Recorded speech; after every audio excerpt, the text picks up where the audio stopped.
most, if not all, of what you see in these movies is written by the writers.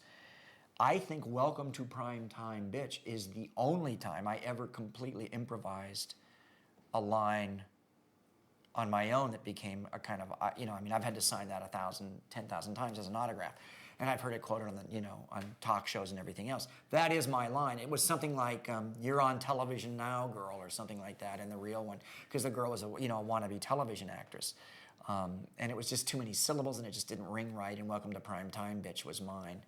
But that's about the only one that I really claim. I mean, a lot of the great lines were written down and they were like in cement before, you know, I ever showed up.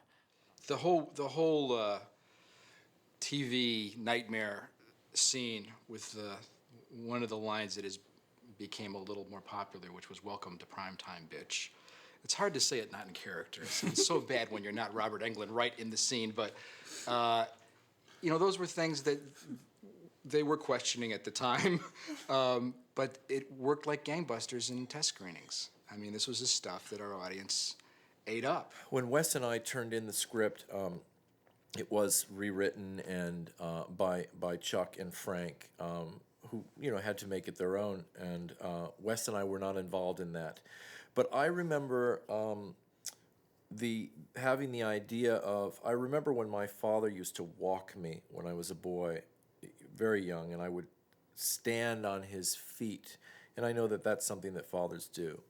And I thought of the idea that what if Freddy Krueger did that, walked this boy like a father into traffic, basically, killed this boy. The idea of abduction now, you know, in America is something that's so codified. People breaking into people's homes and grabbing kids out. So I thought then that it would be horrific for someone under the guise of trust to walk this boy out. Then Darabont and Chuck Russell, when I finally saw the film, I saw that they had done this same thing, but they had actually used tendons, the boy's tendons, to walk him like a marionette. And when I saw that, I thought that was ingenious. I loved that. And in my mind, I had gone quite far, you see, but it wasn't Grand Guignol, which is what they did. So I think that that's really a great example of something that an original writer, a notion that an original writer comes up with and is then improved or made to be something that's more contextual for the overall work.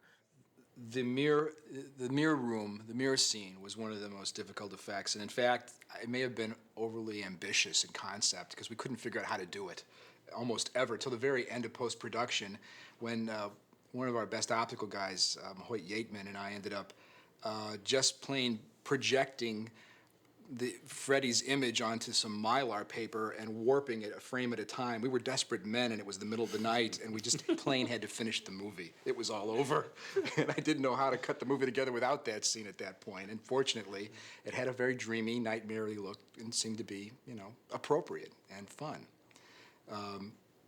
Where did that idea come from? That worked pretty well. I don't remember if the Hall of Mirrors scene was us or whether it was Wes, Craven, and Bruce. I don't know. I have not. That's actually part of the fun of having done something 11 years ago now. Is sometimes you just don't remember. And you can give it up. You can give it up and say, you know, that could have been theirs. It could have been ours. Who knows? It was a good idea. It's nice it turned out well. You know.